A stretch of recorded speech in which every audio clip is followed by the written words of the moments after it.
ساتھ موجود ہیں مولانا احمد علی سراج صاحب، جو اس ملک کے نامور خطیب عالم ہیں، اور صرف پاکستان نہیں پوری دنیا بالخصوص مشرق وسطیٰ میں جانے پہچانے جاتے ہیں۔ آپ کویت میں الغائم مسجد کے خطیب ہیں، اور اس کے ساتھ ساتھ انٹرنیشنل ختم نبوت مومنٹ کے آپ سیکرٹری جنرل ہیں۔ تو آپ سے ہم آج کا انٹرویو کریں گے، آپ کے حالات زندگی اور آپ کی پوری زندگی کیسے گزری، کہاں سے گزری، اس کا آغاز کرتے ہیں۔ مولانا السلام علیکم ورحمۃ اللہ وبرکاتہ۔ وعلیکم السلام ورحمۃ اللہ وبرکاتہ۔ سب سے پہلے تو ہم یہ جاننا چاہیں گے کہ آپ کا خاندانی پس منظر کیا ہے، آپ کس علاقے سے تعلق رکھتے ہیں، اور آپ کے والد کون تھے، بہن بھائی کتنے ہیں، اس حوالے سے آپ یہاں سے ہم۔ بسم اللہ الرحمن الرحیم۔ سب سے پہلے میں میسج ٹی وی کے محترم بھائی عبدالمتین صاحب کا مشکور ہوں کہ جو میں اتنا لمبا سفر کر کے لاہور سے یہاں اسلام آباد مجھے یہ عزت بخشی کہ میسج ٹی وی میں میرے حالات زندگی کے ساتھ کچھ انٹرویو میں جو سوالات ابھی کرنے والے ہیں ان کے جوابات لینے کے لیے اتنا لمبا سفر کیا۔ میں بہت مشکور ہوں بھائی عبدالمتین صاحب، آپ کا، آپ کی فعال ٹیم کا، اور ویلکم کہ انشاءاللہ پاکستان میں میسج ٹی وی انشاءاللہ تعالی انسٹال ہو رہی ہے، اور وہ کیبل پر بھی پورے پاکستان کے لوگوں کو بھی براہ راست اس کی انشاءاللہ تعالی دیکھنے کا موقع صرف قارئین کے لیے نہیں بلکہ سامعین بن کر اور ہر لحاظ سے ناظرین بن کر وہ دیکھیں گے۔ میں آپ کے سوال کے جواب میں اتنا عرض کر دوں کہ ہمارا خاندان ایک علمی خاندان ہے، اور علمی خاندان ہونے کے ساتھ تقریباً کچھ نہ ہو تو 300 سال کی معلومات کے مطابق ہمارے آباء و اجداد جتنے بھی ہیں وقت کے بہت بڑے بزرگ عالم اور دین کی خدمت کے ساتھ الحمدللہ ڈیر اسماعیل خان میں یعنی انہوں نے خاص طور پر اسلامی تعلیمات کی بنیاد رکھی۔ اور یہ سن کر آپ کو خوشی ہوگی کہ ہمارے جد امجد حضرت مولانا صالح محمد صاحب رحمۃ اللہ علیہ کے ہاتھ پر جو تقریباً کچھ نہ ہو تو سینکڑوں کی تعداد میں ہندو مسلمان ہوئے، اور وہ اتنا اس معاملے میں اتنے معروف ہیں کہ پورے ملک میں بھی اور ڈیر اسماعیل خان میں جو بوڑھے ہیں انہوں نے بھی اس بات کو اپنے آنے والی نسل میں منتقل کیا کہ مولانا صالح محمد ہی ایک ایسی شخصیت تھے کہ جن کو دیکھ کر بھی بعض دفعہ ہندو مسلمان ہو جاتے تھے۔ رہا یہ کہ ہمارے وجد امجد انہوں نے بھی یعنی خاص طور پر تزکیہ نفس کے ساتھ ڈیر اسماعیل خان نے دینی خدمات کا آغاز کیا، اور اس سے پہلے بھی ان کے بزرگ بھی اسی طرح سے تھے۔ ہمارے دادا صاحب مولانا احمدین صاحب وہ بھی بہت بڑے عالم تھے، صوفی بھی تھے، اور تزکیہ نفس کے ساتھ یہ ایک بہت بڑی بات ہے کہ ہمارے خاندان میں بزرگان جتنے بھی گزرے ہیں ان سب میں سب سے بڑی خوبی یہ ہے کہ علم، عمل اور تربیت، اور اس کے لیے تزکیہ نفس کا جو پروگرام ہے اس کے ساتھ ہی وہ چلتے رہے۔ ہمارے دادا صاحب رحمۃ اللہ علیہ نے ہمارے والد محترم کو یعنی بچپن سے ہی وہاں دارالعلوم دیوبند میں تعلیم کے لیے بھیج دیا تھا، اور پھر اس کے بعد انہوں نے اپنی تعلیمی مدارج کو وہاں طے کرنے کے بعد جس وقت دیوبند سے فارغ التحصیل ہوئے اور تخصص بھی کر لیا تو مولانا خیر محمد جلندری رحمۃ اللہ علیہ نے خیر المدارس، اس وقت خیر المدارس جلندر میں تھا، انہوں نے ایک استاد دارالعلوم دیوبند سے حضرت مدنی رحمۃ اللہ علیہ سے طلب کیا، تو یہ انتخاب ہمارے والد صاحب رحمۃ اللہ علیہ کے لیے ہوا، اور وہ حضرت مدنی کا جہاں انتخاب ہو اور حضرت مولانا خیر محمد جلندری رحمۃ اللہ علیہ کے خیر المدارس کے اس مدرسے میں استاد فقہ خاص طور پر پڑھانے کے لیے، تو ظاہر ہے کہ دارالعلوم دیوبند کے اس وقت بڑے لائق طلباء تھے اور فضلاء تھے جنہوں نے اس سال فراغت کی، تو ان میں حضرت اباجی صاحب رحمۃ اللہ علیہ جو شیخ الحدیث مولانا سراج الدین صاحب رحمۃ اللہ علیہ، ان کا یعنی آغاز تدریسی وہ خیر المدارس جلندر سے ہوا، اور اس میں یہ ایک اباجی صاحب رحمۃ اللہ علیہ فرمایا کرتے تھے کہ اگر میں خیر المدارس جلندر میں مدرس نہ ہوتا تو اتنی عظیم شخصیات جو بعد میں اتنی بڑی کاداور علماء میں شمار ہوئے وہ میرے شاگرد نہ ہوتے ہیں. ان میں حضرت مولانا سید عطا المنعم شاہ بخاری رحمۃ اللہ علیہ والد محترم کے شاگرد ہیں. اس طرح سے مولانا خیر محمد صاحب جلندری رحمۃ اللہ علیہ کے فرزند ارجمند جو مکہ مکرمہ میں فوت ہوئے، مولانا حنیف جلندری کے والد محترم، یہ بھی ہمارے ابا جی صاحب سے وہاں جلندر میں پڑھتے رہے. مختلف اور بھی بہت سارے علماء، ایک لسٹ ہے. اور پھر اس کے بعد پاکستان بننے سے قبل ہی ہمارے دادا صاحب کی یہ خواہش تھی کہ واپس اپنے وطن میں خدمت دین کا آغاز کیا جائے. تو چند سال وہاں خیر مدارس جلندر میں پڑھاتے رہے، لیکن سن 1946 میں والد صاحب رحمۃ اللہ علیہ باقاعدہ طور پر ڈیرہ اسماعیل خان میں انہوں نے دارالعلوم نعمانیہ کی بنیاد رکھ کر تدریسی کام کو شروع کیا. اور اس میں سب سے بڑی خوبی یہ ہے کہ اس مدرسے کا سنگ بنیاد اگرچہ تاسیسی طور پر تو 200-300 سال پرانا ہے، لیکن باقاعدہ طور پر حدیث کی کلاس کے ساتھ، یعنی دور حدیث کے ساتھ اس کا آغاز حضرت شیخ العرب والعجم مولانا حسین مدنی رحمۃ اللہ علیہ خود تشریف لائے اور انہوں نے سب سے پہلا سبق وہاں پر پڑھایا. تو یہاں میں یہ بات کہہ دینا بہت ضروری سمجھتا ہوں کہ شیخ الاسلام حضرت مولانا حسین مدنی رحمۃ اللہ علیہ کا پاکستان بننے سے قبل یہ سفر، جس میں ڈیرہ اسماعیل خان میں دارالعلوم نعمانیہ کے دورہ حدیث کا سنگ بنیاد، یعنی دارالحدیث کا سنگ بنیاد، اور دورہ حدیث کی یعنی تعلیم کے لیے اس کا باقاعدہ طور پر اعلان خود ہی فرمایا. اور اس کے ساتھ ہی یہ بات آپ کو سن کر خوشی ہوگی کہ حضرت مولانا حسین مدنی رحمۃ اللہ علیہ اسی سفر میں اکوڑا خٹک بھی گئے اور جامعہ حقانیہ، دارالعلوم حقانیہ ہو یا کلاچی بھی تشریف لے گئے جہاں نجم المدارس مولانا قاضی عبدالکریم صاحب کا. یہ ایک ایسا سفر تھا کہ جس کے اندر صرف یہ نہیں کہ دینی اسلامی تدریسی اور مدرسہ و دارالعلوم کے سنگ بنیاد کے ساتھ، بلکہ ایک سیاسی سفر تھا. اور اسی میں یہ بنیاد یہ خان میں سب سے پہلے حضرت مدنی رحمۃ اللہ علیہ نے رکھی تھی کہ الیکشن جب ہو رہے تھے تو انہوں نے صرف اس مدرسے کا سنگ بنیاد ہی نہیں رکھا، بلکہ اس سال کے ہونے والے الیکشن میں جمعیت علماء ہند کی طرف سے باقاعدہ طور پر اسی دارالعلوم نعمانیہ میں بیٹھ کر اپنے نمائندوں کو کھڑا کیا. اور اس میں نواب رب نواز خان، نواب علی نواز خان کے جو والد اور وائس چانسلر جو رہے ہیں گوگل یونیورسٹی کے، ان کے والد نواب رب نواز خان، ان کا نام قومی اسمبلی کی سیٹ کے لیے جمعیت علماء ہند کی سیٹ سے، اور عنایت اللہ خان گنڈا پور جو کہ بہت بڑے مشہور لیڈر بھی رہے، صوبہ سرحد جب تھا تو اس میں وزیر اعلیٰ بھی رہے، مولانا مفتی محمود صاحب رحمۃ اللہ علیہ کی کابینہ کے سینئر منسٹر بھی رہے. رہا یہ کہ ان کے والد کو بھی جمعیت علماء ہند کا ٹکٹ ملا تھا. اور یہ سن کر آپ کو خوشی ہوگی کہ ڈیرہ اسماعیل خان جہاں جو ہمارا آبائی شہر بھی ہے، اور وہاں پر حضرت مدنی رحمۃ اللہ علیہ نے دارالعلوم نعمانیہ کی بنیاد رکھنے کے بعد دارالحدیث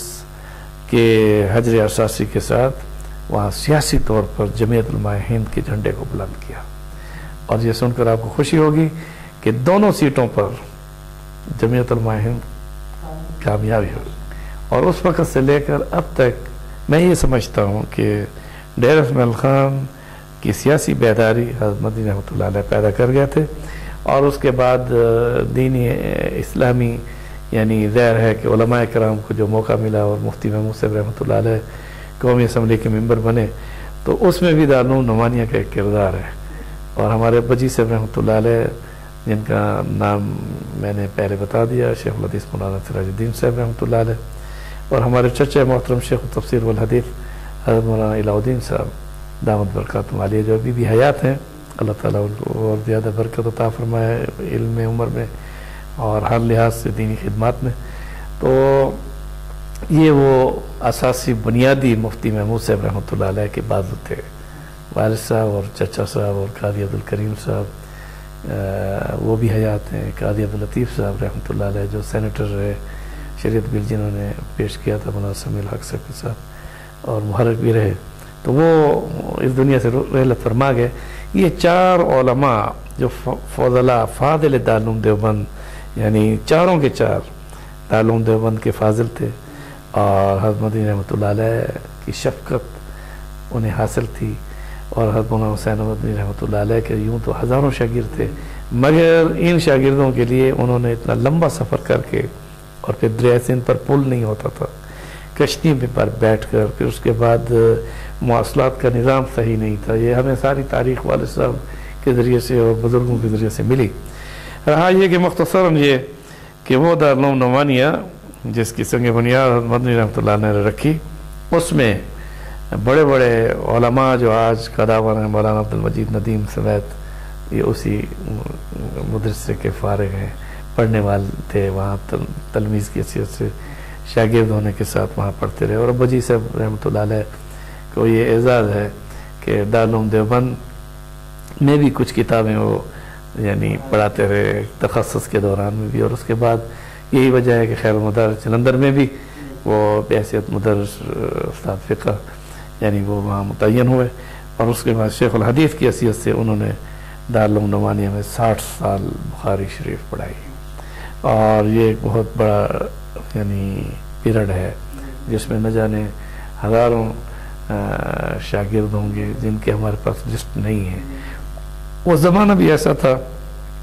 کہ چٹائی پر بیٹھ کر پڑھانے والے یعنی مشائخ جو ہے وہ نہ رجسٹر رکھتے تھے بلکہ ایک علمی خزانہ منتقل ہوتا تھا، اور وہی ایک وہ دور تھا جس میں علماء کی بہت بڑی کھیپ یعنی نکلی تھی۔ تو مجھے بھی یہ سعادت ہے کہ میں حضرت مولانا سراج الدین صاحب رحمۃ اللہ علیہ کا صرف بیٹا نہیں بلکہ ان کا شاگرد بھی ہوں۔ ہمارے 5 بھائی ہیں، اور 5 بھائی ڈاکٹر نجم الدین صاحب جو کہ عالم بھی، اور اس کے علاوہ انہوں نے پی ایچ ڈی بھی کی، اور اس کے ساتھ گمبد یونیورسٹی کے بانی یعنی چیئرمین اسلامک ڈپارٹمنٹ، اور یہ سب سے بڑا اعزاز ہے کہ گمبد یونیورسٹی بننے کے بعد یعنی اسلامیات ڈپارٹمنٹ کے وہ پہلے دن سے چیئرمین، اور 35 سال تک برابر چیئرمین رہے،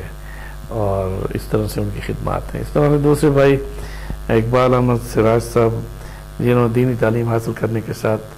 ایگریکلچر میں یعنی یہ بھی ایک تقسیم ہے، وہ ایگریکلچر ریسرچ میں گئے، ایم ایس سی کی، اس کے ساتھ ڈائریکٹر زراعت کی حیثیت سے سائنٹسٹ، اور خاص طور پر ریسرچ پروگرام میں پاکستان میں جو بہت ساری ایسی ریسرچ ہے کہ جس طرح پٹسن وہ یہاں کیسے کی جا سکتی ہے کن علاقوں میں، تو اس پر انہوں نے تخصص کیا۔ ساتھ ساتھ یہ چیز ایک سن کر آپ کو خوشی ہوگی کہ ہمارے والد صاحب رحمۃ اللہ علیہ کی دور رس نگاہیں یہ بتا رہی تھیں اور فرما بھی گئے تھے کہ آنے والا دور قلم کا دور بھی ہے، اور آنے والا دور یعنی عصری اور دینی تعلیم دونوں کے ساتھ ہونے کے ساتھ دین کے پھیلانے کا ذریعہ بنے گا۔ یہی وجہ تھی کہ اگرچہ بہت سارے علماء نے اس وقت مخالفت بھی کی تھی، ہمارے ابا جی صاحب رحمۃ اللہ علیہ نے ہم سب بھائیوں کو یعنی کہ اپنے بیٹوں کو انہوں نے دونوں تعلیم سے آراستہ کیا، اور پوری طرح سے یہ نہیں ہے کہ ہم کوئی پارٹ ٹائم پڑھتے رہے، یعنی دونوں ریگولر حیثیت سے ہم یعنی تعلیم حاصل کرتے رہے۔ یہی وجہ ہے کہ ہمارے بھائی قاری خلیل احمد سراج صاحب میرے بھائی ہیں، اور وہ وہاں سے فارغ ہونے کے بعد انہوں نے پاکستان میں بی اے بھی کی، اس کے بعد پھر مدینہ یونیورسٹی میں داخل ہوئے، اور اسی طرح سے تعلیم کے نظام کو والد صاحب نے خود جا کر مدینہ یونیورسٹی میں داخل کرایا تھا، اور وہ فوری امتحان کے ساتھ وہاں کے وائس چانسلر شیخ عبدالعزیز بن باز نے فوراً انہیں داخلہ دیا تھا۔ مختصراً یہ کہ میں بھی ایک ادنا سا طالب علم ہوں، اور اب بھی طالب علم ہوں، اور دونوں تعلیم حاصل کرنے کے ساتھ ہم نے یہ ضرور ہے کہ الحمدللہ والد صاحب کی تربیت سے اور ان کو بحیثیت استاد میں زیادہ ادب اور احترام کی نگاہ سے دیکھتا ہوں۔ یوں تو ہر ایک کے ہر شخص اپنے والد کا احترام کرتا ہے اور کرے گا، اور ضروری بھی ہے اور واجب فرض ہے بلکہ، لیکن میں اپنے والد محترم کا احترام والد ہونے کے ساتھ استاد ہونے کی حیثیت سے زیادہ کرتا ہوں، کیونکہ میں نے ان سے حدیث پڑھی ہے، اور اس کے ساتھ ہی فقہ بھی انہوں نے مجھے اسپیشل وقت دے کر ہدایہ والین اخیرین خود ہی پڑھایا ہے، جبکہ اور اساتذہ کرام موجود تھے۔ اور ابتدائی تعلیم مولانا عبدالحق صاحب جو ہے نا بہت مشہور مدرس رہے، یعنی شیخ القرآن مولانا غلام اللہ خان صاحب چاہتے تھے کہ وہ راولپنڈی میں آ جائیں، مگر روڈ عثمان خان انہوں نے دارالعلوم نعمانیہ نہیں چھوڑا۔ اس کی وجہ کہ والد صاحب کی شاگردی کے بعد انہوں نے یہ عہد کر لیا تھا کہ میں اب اس مدرسے میں خادم بن کر رہوں گا، تو انہیں وہاں پر یعنی استاد رکھا گیا، اور وہ امام الصرف والنحو تھے۔ تو انہوں نے ماشاءاللہ ہمیں شرح جامی، میں نے کافی اور شرح جامی ان سے پڑھی تھی۔ مختصراً یہ کہ اس کے ساتھ ہی میٹرک انٹرمیڈیٹ میں نے ایف ایس سی کیا۔ پہلے ارادہ یہی تھا کہ میں M B B S doctor بنوں، اس میں اللہ تعالیٰ کی طرف سے انتخاب یہ تھا کہ نہیں، میں دوبارہ لوٹ کر آرٹس گروپ میں آ جاؤں۔ تو اگرچہ میں اچھے نمبروں سے پاس ہوا تھا، اور ان دنوں میں کوئی میڈیکل کالج میں داخلہ لینے میں کچھ زیادہ اتنی رکاوٹیں نہیں تھیں، اور نہیں آج کی طرح جو ہے نا اتنی جو کمپٹیشن نہیں تھا، لیکن مجھے داخلہ مل سکتا تھا۔ لیکن اس کے باوجود ہم نے اپنے راستے کو بدلا، اور میں اس وقت حضرت مفتی محمود صاحب رحمۃ اللہ علیہ کے ساتھ بہت اٹیچ تھا، اور جمعیت علماء اسلام صوبہ سرحد کا سیکرٹری جنرل تھا۔ تو انہی دنوں میں ایک 3 ایئرس پروگرام گومل یونیورسٹی میں جو ہے وہ بی اے بی ایڈ کے ساتھ ہوا، یعنی متعارف ہوا۔ تو میں نے مشورہ کیا، مفتی صاحب رحمۃ اللہ علیہ نے فرمایا کہ یونیورسٹی میں جانا بہتر ہے کالج سے۔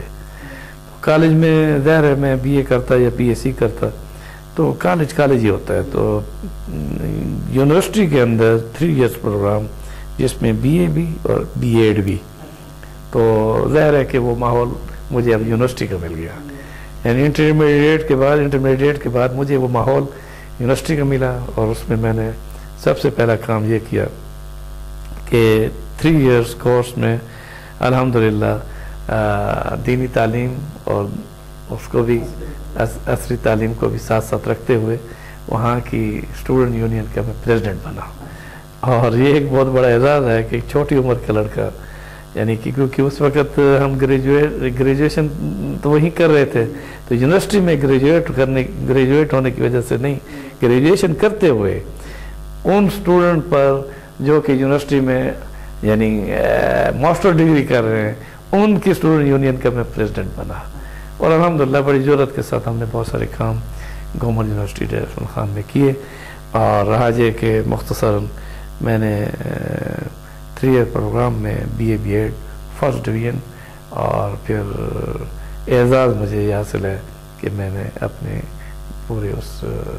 کلاس میں ٹاپ کیا۔ اس کے ساتھ ہی پھر اس کے بعد میں نے ایم اے اسلامیات گومل یونیورسٹی سے نہیں کیا، کیونکہ اس وقت میرے بھائی کیونکہ وہاں پر چیئرمین تھے، تو میں نے کہا یہ نہ ہو کہ کہیں اپنے بھائی کے ڈپارٹمنٹ میں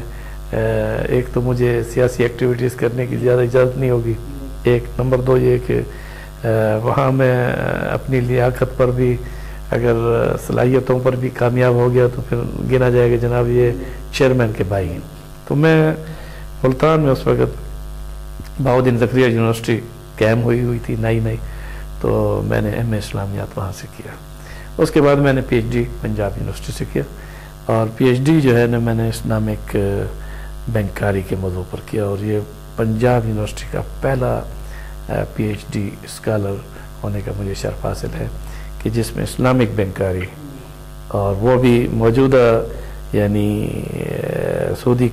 نظام کا متبادل نظام کی حیثیت سے اس کو پیش کرنے میں۔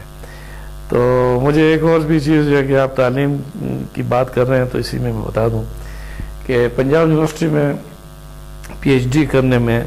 ظاہر ہے کہ پنجاب یونیورسٹی کا اپنا ایک بہت بڑا یعنی نام ہے، اور 100 سال اس سے زیادہ اس کی تاسیس ہے، اور میں سمجھتا ہوں کہ پی ایچ ڈی کا کوئی بھی جو بھی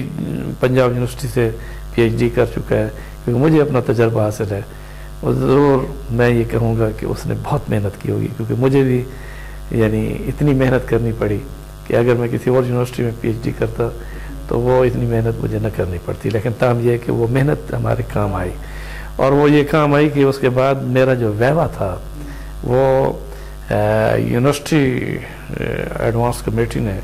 یہ فیصلہ کیا، اور ہمارے جو وہاں کے ڈپارٹمنٹ کے چیئرمین تھے ڈاکٹر منصوری صاحب، انہوں نے بجائے اس کے کہ پروفیسرز کے سامنے مجھے بٹھاتے، اور جیسے عام طور پر پی ایچ ڈی اسکالر ویوا جب ہوتا ہے اس کا تو یونیورسٹی پروفیسر یا ڈاکٹرز جو ہے نا وہ اس کا ویوا لیتی ہے، لیکن یہ بھی پنجاب یونیورسٹی نے میرے اوپر کرم نوازی کی کہ مجھے ایک منفرد حیثیت حاصل ہو گئی کہ میرا ویوا وفاقی شرعی عدالت یعنی جو سپریم کورٹ کے برابر ہے اس کے جسٹس ڈاکٹر فدا محمد صاحب نے ویوا لیا، اور وہ اسلام آباد سے لاہور تشریف لائے پنجاب یونیورسٹی میں، اور اس میں ہال بھرا ہوا تھا، اس میں خواتین اسٹوڈنٹ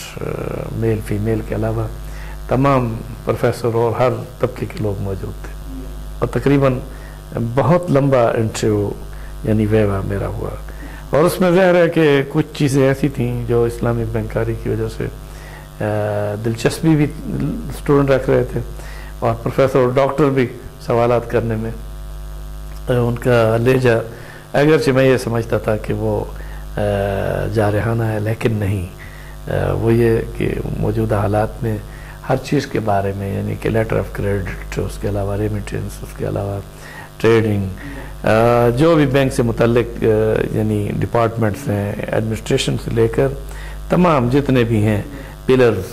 ان سب کے بارے میں اسلامی نقطہ نظر سے یہ جاننا چاہتے تھے کہ آپ کریڈٹ کیسے دیں گے، آپ یعنی مثلا مثال کے طور پر یہ کارڈ جو ہے یعنی اس کو استعمال کرنے میں جو کمیشن دی جاتی ہے اس کا کیا حکم ہوگا۔ تو رہا یہ کہ الحمدللہ ثم الحمدللہ اس ویوے کے بعد میرے ممتحن محترم مکرم جناب ڈاکٹر جسٹس فدا محمد صاحب نے جو ریمارکس لکھے، انہوں نے یہ کہا کہ اس تھیسس کو اسلامک انویسٹمنٹ بورڈ اور اسلامی نظریاتی کونسل سمیت تمام ایسے اداروں میں بھیجا جائے، اور یہ ایک ایسا تھیسس جس پر اسکالر نے کام کیا ہے، ان کی نظر میں جب اتنی کامیابی حاصل کر چکا تو انشاءاللہ اس کتاب کو میں اب چھاپوں گا۔ رہا یہ کہ آپ کے سوال کے جواب میں کہ ہم 5 بھائی ہیں اور 3 بہنیں، جن میں سے ایک بھائی ہمارے محترم اقبال احمد سراج صاحب جو کہ اس موجودہ دہشت گردی کے اس دور میں اپنے دفتر کے اندر ہی بیٹھے تھے، اور انہیں یعنی دہشت گردوں نے یعنی شہید کر دیا، اور کوئی ان کا نہ سیاسی بیک گراؤنڈ ہے نہ کوئی اور، صرف یعنی دہشت گردی دہشت کا نام ہے۔ اب اس میں ہم نے کوئی ایف آئی آر نہیں کٹوائی۔ رہا یہ کہ قاری عطا الہی سراج صاحب میرے چھوٹے بھائی ہیں، وہ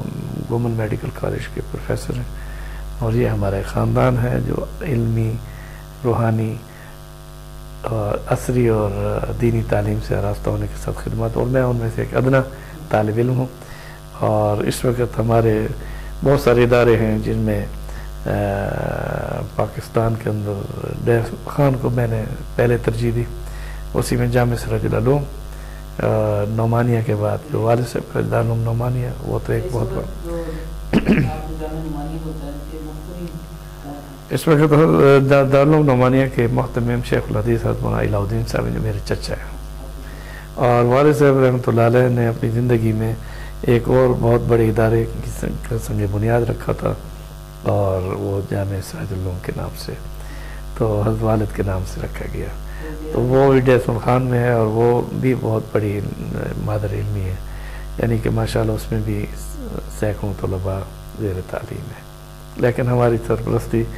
حضرت مولانا الہ الدین صاحب فرما رہے ہیں۔ آپ بھائی میں سب سے بڑے آپ ہیں یا نہیں، میں ہمیشہ علی چوتھے نمبر پر ہوتا ہے احمد علی میرا نام ہے، اور یہ بھی ایک تاریخ ہے کہ جب میں پیدا ہوا تو ہمارے دارالعلوم نعمانیہ کا اس وقت سالانہ دستار بندی کا جلسہ تھا، جس میں حضرت مولانا احمد علی لاہوری رحمۃ اللہ علیہ تشریف لائے ہوئے تھے، اور اس کو خدام الدین میں بھی پرانے جو شمارے ہیں ان کے اندر یہ واقعہ باقاعدہ طور پر ریکارڈڈ ہے، لکھا ہوا ہے کہ جس بچے کو پیش کیا گیا تھا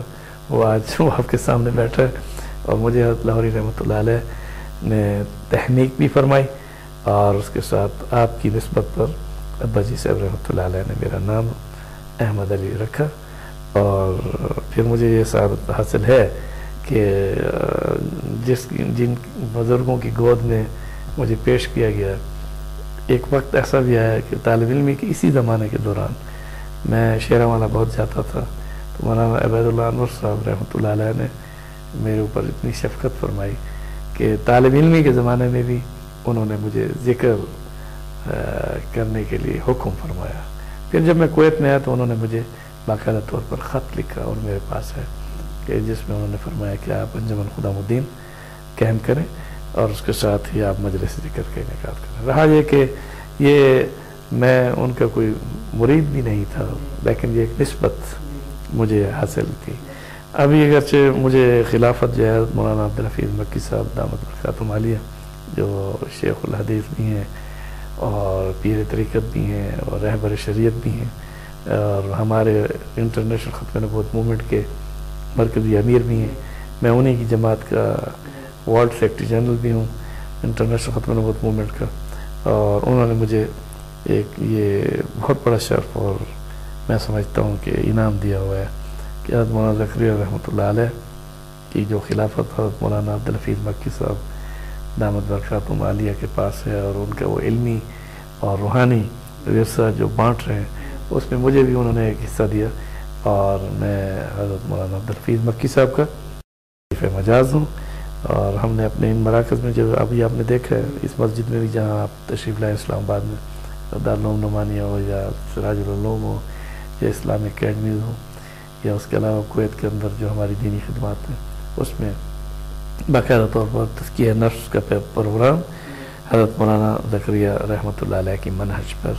حضرت مولانا عبدالحفیظ مکی صاحب کی سرپرستی میں سر انجام دے رہے ہیں۔ آپ سے یہ پوچھنا چاہوں گا کہ آپ کے اساتذہ میں، کیونکہ آپ نے ماشاءاللہ پہلے بھی ذکر کیا کافی سارے، آپ نے جن سے تعلیم حاصل کی ان اساتذہ میں کچھ قابل ذکر جن کو آپ بتانا چاہیں کون کون سے اساتذہ ہیں؟ حضرت مولانا عبداللہ درخواستی صاحب رحمۃ اللہ علیہ جن سے میں نے تفسیر پڑھی، اور ظاہر ہے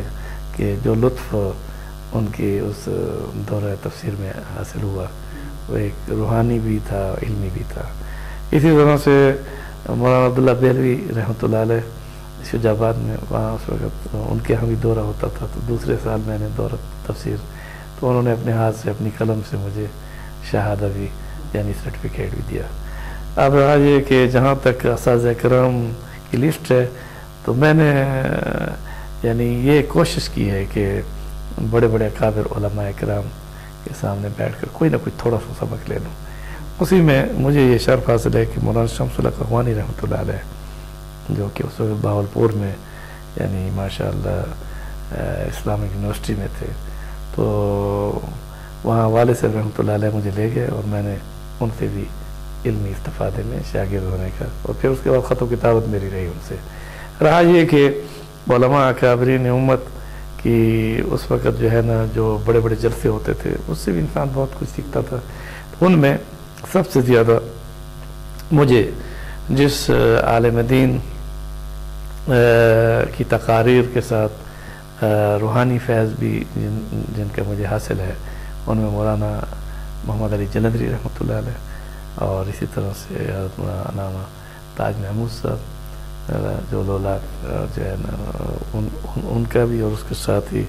حضرت مولانا مفتی محمود صاحب رحمۃ اللہ علیہ کی شفقت مجھے بہت زیادہ حاصل ہے، اور وہ دارالعلوم نعمانیہ میں ان کے لیے باقاعدہ الیکشن سیل بھی وہیں تھا اور ان کا وقت بھی زیادہ وہاں گزرتا تھا۔ قاسم علوم ملتان میں وہ شیخ الحدیث ضرور تھے، لیکن ظاہر ہے کہ ڈیر اسماعیل خان میں الیکشن کی سیاست میں زیادہ وقت انہیں دارالعلوم نعمانیہ میں بھی رہنا پڑتا تھا، تو اس میں ان کی علمی مجالس میں بیٹھنے کا بہت زیادہ۔ مولانا غلام غوث اداری رحمۃ اللہ علیہ سے بھی اس طرح سے مختلف علماء اکابرین جس میں مولانا نور الحسن شاہ بخاری رحمۃ اللہ علیہ، مولانا دوست محمد قریشی رحمۃ اللہ علیہ، ان سب علماء کی مجلس کے ساتھ مجھے یعنی علمی بہت ساری ایسی چیزیں ہیں کہ جن کو اگر میں جمع کروں تو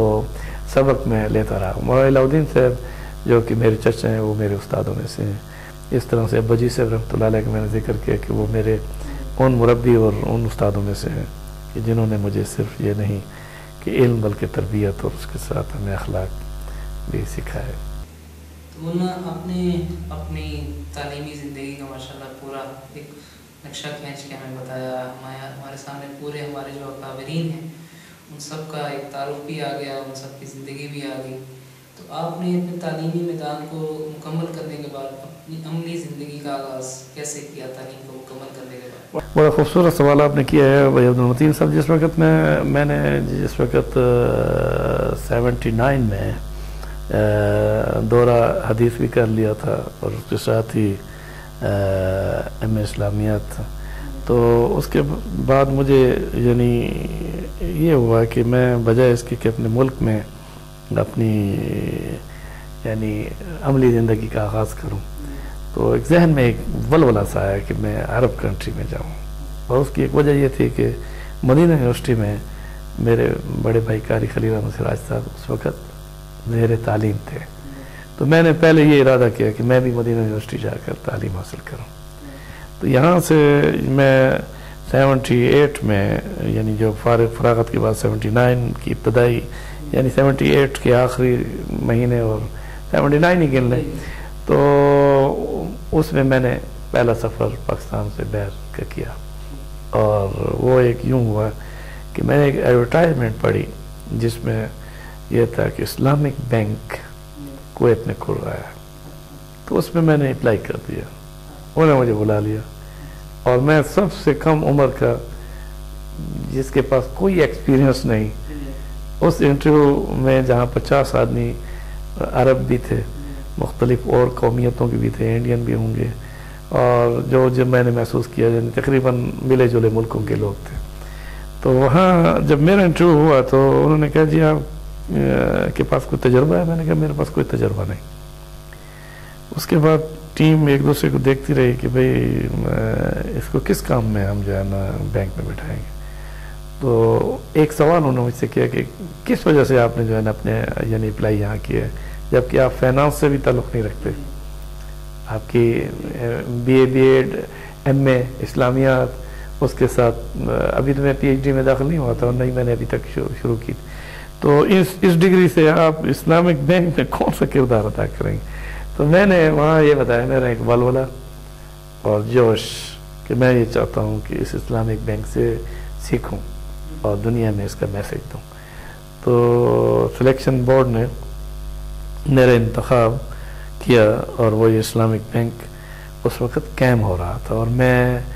50 آدمیوں کی اس پہلی یعنی کیپ میں اس ٹیم میں مجھے داخل کر دیا گیا, جس میں کم عمر اور غیر تجربہ کار ایک طالب علم کی حیثیت سے, مگر تنخواہ بالکل بہت اچھی تنخواہ کے ساتھ. تو اس کے بعد میرا ایک جذبہ بڑھا اور مجھے جب منتھلی آمدنی بھی شروع ہو گئی تو میں نے لکھنے کا کام شروع کر دیا. اس کے بعد کویت میں منسٹری آف اوقاف میں مجھے دوستوں اور ساتھیوں نے جو بینک میں کام کرتے تھے انہوں نے کہا کیونکہ آپ اچھی طرح تجویز سے بھی واقف ہیں, وہ تو ان کا کہنا تھا. تو میں تو اپنے آپ کو اتنا اہل نہیں سمجھتا تھا کہ میں عربوں کا امام بن جاؤں گا یا بن سکوں گا. تو جرأت کی اور میں نے وزارت اوقاف کویت میں امامت کا انٹرویو دیا اور اس میں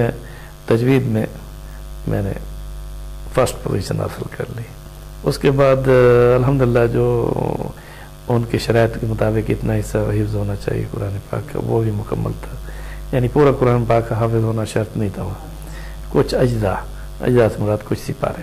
تو وہ مجھے ویسے ان کی شرائط سے زیادہ سپارے یاد تھے, تو وہ بھی انہوں نے جہاں سے پوچھا میں نے پڑھ دیا. اس کے بعد انہوں نے فقہ میں سوال کیے, وہ میرا ایک دلچسپ موضوع ہے. اسٹوڈنٹ لائف میں بھی میں یعنی یہ آپ سن کر خوش ہوں گے عبدالمتین صاحب کہ میں نے قدوری جو ہے اس وقت پڑھی جب میں بالغ نہیں تھا, اور اس وقت میں نے وہ سوالات والد صاحب سے کیے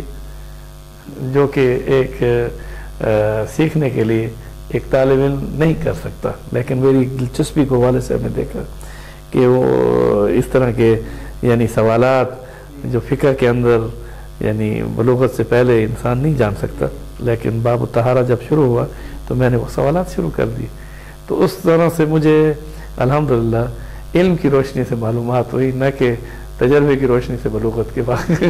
ہونے والے مسائل پہ آگاہی ہوئی. سمجھیں. رہا یہ کہ تیسری بات یہ کہ فقہ سے شروع سے میری دلچسپی تھی، اور یہی وجہ ہے کہ فقہ اسلامی کی روشنی میں نے سب سے پہلا آرٹیکل کویت ٹائم میں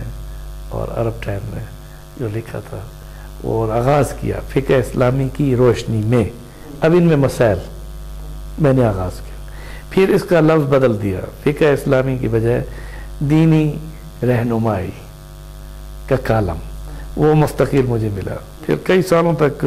کویت ٹائم اور عرب ٹائم میں میرے مضامین چھپتے رہے، اور اس میں آپ کو یہ سن کر اور یہ پڑھ کر کے دیکھیں، اس کتاب کے اندر بھی جو میری یہ کتاب چھپی ہے اس میں پہلے صفحے پر یہ بات لکھی ہوئی ہے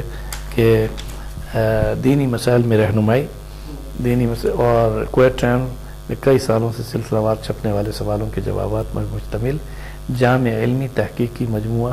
یعنی کہ جو میں اس وقت سے لکھ رہا تھا، اس کے بعد اس کی پہلی جلد میں نے اس کتاب کے اندر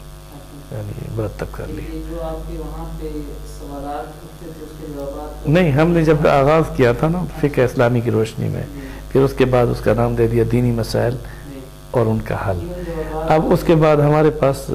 یعنی اخبار کے ذریعے سوالات آتے تھے، اور ایڈیٹر عرب ٹائمز کویت ٹائم دونوں اخبار مجھے وہ سوال بھیجتے تھے، اور میں اپنے آفس میں وہیں جہاں پر اسلامک بینک میں ہوتا تھا وہیں اسی ٹیبل پر اسی کرسی پر بیٹھ کر جو فارغ وقت میرے پاس ہوتا تھا میں ان کے جوابات لکھتا تھا. اور وہ سلسلہ پہلے ویکلی تھا، پھر اس کے بعد یعنی الحمدللہ بڑھتے بڑھتے ڈیلی پر بھی آیا، کیونکہ کچھ سوالات اتنی کثرت سے سوالات آنا شروع ہوئے کہ جس کے جوابات دینا بہت ضروری ہو گیا تھا. اور پھر اگر ان کو نمبر وار ہم جواب دیتے تو کئی سال لگ سکتے تھے. تو پھر تو وہاں کی اداریہ نے یہی کہا کہ آپ ہماری ادارت کے ممبر ہیں اور آپ لکھیے. تو اس میں میرا حوصلہ بڑھا. تو رہا یہ کہ قلم جو کہ مولانا تاج محمود صاحب کو میرے پاس ایک خط موجود ہے، جس وقت مجھے مولانا محمد علی جلندری رحمۃ اللہ علیہ جو تغلق روڈ پر جس وقت تحفظ ختم نبوت کا دفتر ہوتا تھا، ہمارے والد محترم مولانا سراج الدین صاحب رحمۃ اللہ علیہ وہ صرف یہ نہیں کہ ایک شیخ الحدیث تھے بلکہ ختم نبوت کے تحریکی کاموں میں بڑھ چڑھ کر حصہ لیتے تھے. امیر شریعت سید عطا اللہ شاہ بخاری رحمۃ اللہ علیہ کی مجلس احرار میں بھی ان کی خدمات ہیں. اس کے بعد جب مولانا سید عطا اللہ شاہ بخاری رحمۃ اللہ علیہ نے تحفظ ختم نبوت جماعت بنائی تو اس کی 10 رکنی مجلس شورا میں ہمارے والد محترم، اور وہ اساسی مجلس شورا جس کی بنیاد مولانا سید عطا اللہ شاہ بخاری رحمۃ اللہ نے رکھی، ان کی وفات کے بعد حضرت مولانا احسان احمد شجاع آبادی رحمۃ اللہ علیہ نے والد صاحب کو اسی طرح مجلس شورا کا ممبر رکھا. پھر جب وہ وفات پا گئے تو اسی طرح حضرت مولانا محمد علی جلندری رحمۃ اللہ علیہ وہ امیر بنے. انہوں نے بھی ابا جی صاحب کی خدمت میں ڈیر اسماعیل خان آ کر یہ کہا کہ امیر شریعت کے رکھے ہوئے مہرے میں اپنے ساتھ چاہتا ہوں. تو والد صاحب نے بڑی معذرت کی کہ میں اس وقت حدیث پڑھانے کی وجہ سے بہت مصروف ہوں، لیکن جس وقت مولانا جلندری رحمۃ اللہ علیہ نے ان الفاظ سے کہ ختم نبوت کا مبارک مشن، تو والد صاحب نے وہ قبول فرمائی. پھر حضرت مولانا محمد علی جلندری رحمۃ اللہ علیہ کی پوری حیات میں مجلس شورا کے ممبر رہے. جب بھی وہ اجلاس میں جاتے تھے تو میں بچپن میں والد صاحب کے ساتھ ہم سفر ہو جاتا تھا، اور وہ کئی مرتبہ والد صاحب روکتے بھی تھے کہ آپ کی تعلیم میں حرج آئے گا، لیکن ایک جذبہ تھا مجھے ختم نبوت کاز کے لیے بھی. تو میں نے اسٹوڈنٹ لائف میں ایک فورس بنائی تھی، اس کا نام تھا مجاہدین ختم نبوت فورس، اور یہ سب سے پہلا تصور یعنی مجاہدین ختم نبوت کے نام سے، یہ اگرچہ ایک میری ذہنی اختراع تھی مگر اس کے پیچھے ایک بہت بڑا مجھے یعنی سپورٹ مجھے تھی. وہ یہ تھی کہ مولانا تاج محمود صاحب کے مجلس شورا کے وہ بھی ممبر تھے رحمۃ اللہ علیہ. تو مولانا محمد علی جلندری رحمۃ اللہ علیہ جو ہی میٹنگ ختم کرتے تو میں مولانا تاج محمود صاحب کے پاس یعنی اپنی آزادی اور اسٹوڈنٹ لائف میں جو ایک طریقہ کار ہے اسی انداز میں نے کہا حضرت آپ تو علماء میں مشائخ میں اور عوام میں یہ سارے کام تو میں جو آیا ہوا ہوں تو مجھ سے بھی کچھ کام نہیں. تم نے کہا آپ نے کیا کرنا ہے, آپ تو طلباء ہیں, آپ طالب علم ہیں, آپ تو اسٹوڈنٹ ہیں. تو میں نے کہا جی ختم نبوت, مجاہدین ختم نبوت ہم بناتے ہیں. وہ اتنے خوش ہوئے کہ انہوں نے میرے اس جذبے کو دیکھ کر مجھے لکھ کر دے دیا امیر مجاہدین ختم نبوت. اب اس کے بعد میرے پاس وہ لیٹر ہیں پورے. پھر میں ان سے رہنمائی لیتا رہا. پھر ہم سٹیکر بناتے تھے کھمبوں پر, اس کے علاوہ کالجوں اور یونیورسٹیوں میں وال چاکنگ, یہ قادیانیوں کو غیر مسلم اقلیت قرار دیا جائے, یہ ہمارا ایک ولولہ تھا. لیکن یہاں آپ کا سوال اگرچہ اور تھا, لیکن جواب میں یہ بتا ضروری سمجھتا ہوں کہ جو دلچسپی حضرت مولانا تاج محمود صاحب رحمۃ اللہ علیہ نے میرے اندر ڈالی,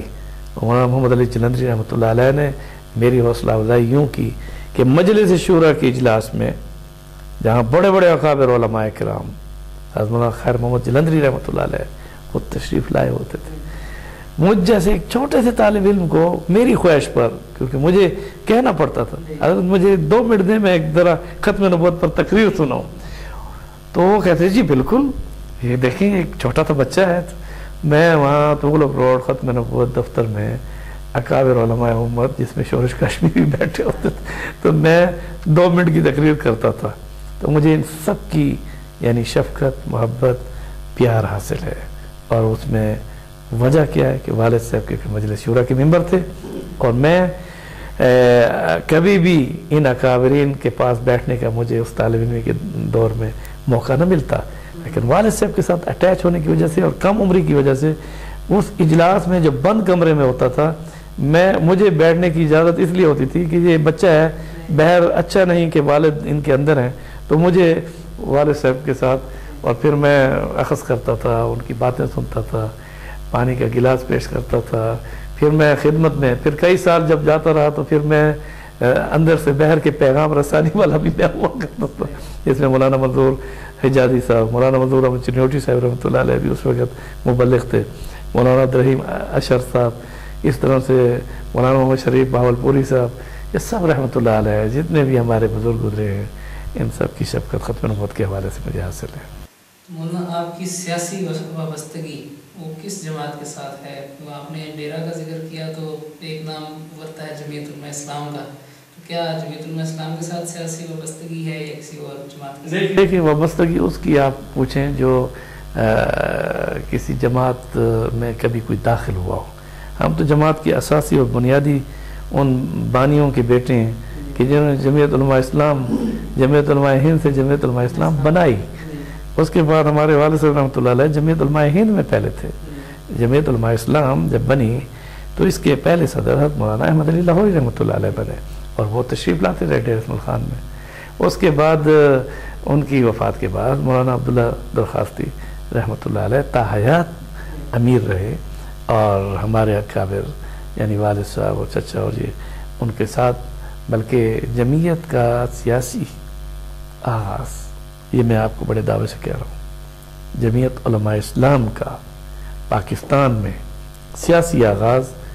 اس وقت سے شروع ہو چکا تھا جب مولانا حسین مدنی رحمۃ اللہ علیہ نے پاکستان بننے سے پہلے جمعیت علماء ہند کے 2 ممبروں کو کھڑا کر کے اس علاقے میں جتوایا. اس کے بعد جمعیت علماء اسلام کی سیٹ ڈیر اسماعیل خان میں ایک سیاسی یعنی یوں سمجھے آغاز میں ہے. مولانا غلام محمد سرداری رحمۃ اللہ علیہ ابتدا میں صوبائی اسمبلی کے ممبر بنے تھے. قومی اسمبلی کی ممبرشپ 56 کے الیکشن میں انتخاب جو تھا بی ڈی ممبروں کا یا 62 کا یا اس کے بعد جو ہے 70 کا یا مختلف, یہ تو ہم نے تو 70 کی بہاروں سے دیکھا ہے, اور ہمارے والد صاحب سن 46 سے پہلے بھی اور اس کے بعد بھی اس وقت سے. تو میں تو مولانا فضل الرحمان صاحب کو یہ کہا کرتا ہوں کہ جمعیت علماء اسلام ہمارا خاندانی ورثہ ہے. رہا یہ کہ وابستگی تو ضرور ہے, اور وابستگی کو میں ان الفاظ سے کہہ سکتا ہوں کہ نظریاتی طور پر ظاہر ہے کہ دارالعلوم دیوبند کے منہج پر ہم کام کر رہے ہیں, اور عالمی سطح پر انٹرنیشنل ختم نبوت موومنٹ کے وارڈ سیکرٹری جنرل ہونے کی سیاست سے بالا تر ہو کر ہمارا ایک مقدس مشن جو ختم نبوت ہے اس میں ہمارا یعنی ایک سعادت ہے. لیکن سیاسی طور پر ظاہر ہے کہ ہمارے والد محترم اور چچا محترم دونوں مفتی محمود صاحب کے بازو قرار پاتے تھے، بلکہ ڈیر اسماعیل خان میں الیکشن میں کھڑا کرنے والے ہمارے والد محترم تھے۔ یہ اس چیز کا اعتراف مولانا فضل الرحمان صاحب کو بھی ہے، یہ نہیں کہ میں کوئی دعویٰ کر رہا ہوں، یعنی کہ یہ خود جانتے ہیں، سب اکابر علماء امت جانتے ہیں۔ مولانا عبداللہ درخواستی صاحب رحمۃ اللہ علیہ اپنا کوئی بھی سیاسی سفر کا آغاز جب اپنی عمارت میں فرماتے تھے تو مدینہ منورہ سے یعنی مکہ مکرمہ عمرہ کرنے کے بعد آنے کے بعد کراچی سے وہ خانپور نہیں جاتے تھے، ڈیر اسماعیل خان سے اپنے دورے کا آغاز کرتے تھے کہ مجھے اشارہ ہوا اور میں نے اس علاقے سے دورہ کرنا ہے، تو ان کا استقبال، ان کی سیاست۔ تو اس وقت میں اسٹوڈنٹ لائف میں تھا، جمعیت علماء اسلام کا سیکرٹری جنرل رہا ہوں، اور جاوید ابراہیم پراچا ہمارے پریزیڈنٹ تھے، اسلوب قریشی ہمارے پورے ملک کے صدر تھے، اور یہ عبد المتین چودھری، آپ عبد المتین ہیں تو ہمارے بھی عبد المتین رہے ہیں، یعنی کہ جو بعد میں اچھے عہدوں پر رہے۔ بہرحال یہ کہ اتنا میں عرض کر دوں کہ جمعیت علماء اسلام جو شیخ الہند رحمۃ اللہ علیہ کے منہج اور سیاست پر قائم ہونے والی وہ جماعت، وہ پاکستان میں چاہے جتنے حصوں میں بھی آج تقسیم ہو چکی ہے، مگر اصل منہج جمعیت علماء اسلام کا وہ ورثہ ہمارے دلوں میں موجود ہے۔ تو اس وقت آپ نے خود فرمایا کہ جمعیت علماء اسلام مختلف اس وقت سین، فے، نون، کاف میں چلی گئی، تو آپ اس وقت فے کے ساتھ ہیں، سین کے ساتھ ہیں، کس کے ساتھ ہیں؟ اصل میں دیکھیں جمعیت علماء اسلام فضل الرحمان گروپ ہو یا جمعیت علماء اسلام سے الگ گروپ ہو یا جمعیت علماء اسلام نظریاتی گروپ ہو یا جمعیت علماء اسلام مفتی محمود گروپ ہو یا جمعیت علماء اسلام پتہ نہیں اور بھی بہت سارے گروپ ہیں، یہ گروپ بندی بنانے کی ضرورت نہیں تھی، پہلی تو یہ بات ہے۔ اصل میں اس کا آغاز اسی وقت سے ہو گیا تھا کہ مرکزی جمعیت علماء اسلام اور جمعیت الاسلام، یہ آپ اس دور میں بہت چھوٹے ہوں گے یا پیدا نہیں ہوں گے، اس وقت مولانا احتشام الحق تھانوی رحمۃ اللہ علیہ نے بھی مرکزی جمعیت علماء اسلام بنائی تھی، مگر جمعیت علماء اسلام جو کہ ایک یعنی جسے کہا جاتا ہے کہ ایک بھرپور قوت کے ساتھ ایک جماعت ہے، وہ اب سے یعنی پاکستان کی تاریخ میں مولانا احمد علی لاہوری رحمۃ اللہ علیہ کے بعد مولانا عبداللہ درخواستی رحمۃ اللہ علیہ کی عمارت میں، اس کے بعد پھر مولانا مفتی محمود صاحب جو ناظم اعلیٰ تھے اور قائد جمعیت ہونے کے ساتھ تھے، اس کے بعد جتنی بھی جماعتیں مولانا غلام غوث ہزاروی سمیت بنی، پھر بھی جمعیت کے جو اصل تصور ہے نا وہ وہی ہے جو کہ آج مولانا فضل الرحمان صاحب کے پاس ہے۔ اور میں یہ کہتے ہوئے میں یعنی علماء کو بھی یہی میسج دوں گا کہ اتحاد قائم کرتے ہوئے اپنی قوت کو بڑھائیں، اور اس وقت اسمبلی کے اندر اور اسمبلی کے باہر جتنے علماء ہیں دین کی خدمت کر رہے ہیں، مگر پارلیمنٹ کے اندر جو مولانا مفتی محمود صاحب رحمۃ اللہ علیہ نے اسلامی دفعات مرتب کرائے، یا وہ آئین اور دستور جس کو آج بڑے دعوے سے کہا جا سکتا ہے کہ اگر وہ نافذ کر دیا جائے تو ایک اسلامی مسودہ ہے، تو اس اسلامی مسودے میں بہت ساری ایسے قوانین مرتب ہوئے جن کو آج کے اس دور میں، جمہوری دور میں، اس کی ترمیم و تعدیل کرنے کے لیے، امینڈمنٹ کرنے کے لیے بہت ساری کمیٹیاں بنی، مگر یہ ہمیں خوشی ہے کہ جن قوانین کو مفتی محمود صاحب رحمۃ اللہ علیہ نے تمام علماء امت کے ساتھ، صرف یہ نہیں کہ اکیلے، اس وقت مولانا عبدالحق صاحب کوڑا کھٹک والے بھی تھے، اس وقت مولانا غلام غوث ہزاروی صاحب بھی تھے، مولانا صدر الشہید صاحب بھی تھے، مولانا نعمت اللہ صاحب بھی تھے، اور مولانا سالم محمد صاحب بھی، مختلف علماء، یعنی کہ اب میں سب کے نام لیے بغیر، پھر دیگر پارٹیز کے بھی تھے، ہاں، جس میں پروفیسر عبدالغفور بھی تھے، یعنی جو بھی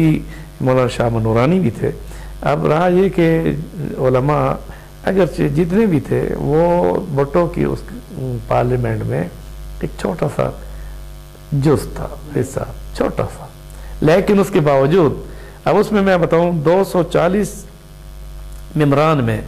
7 ممبران صرف جمعیت علماء اسلام کے تھے اس وقت، اور اس کے ساتھ شاہ نورانی کے ساتھ 2-4 اور مختلف جماعت اسلامی کے 3-4، اب ان سے ملا کر 10 یا 15 نہیں بنتے تھے، لیکن یہ بھاری رہے، اور انہوں نے پاکستان کا پہلا یعنی متفقہ دستور آئین جو بھٹو کو شرف حاصل ہے کہ اس نے دیا،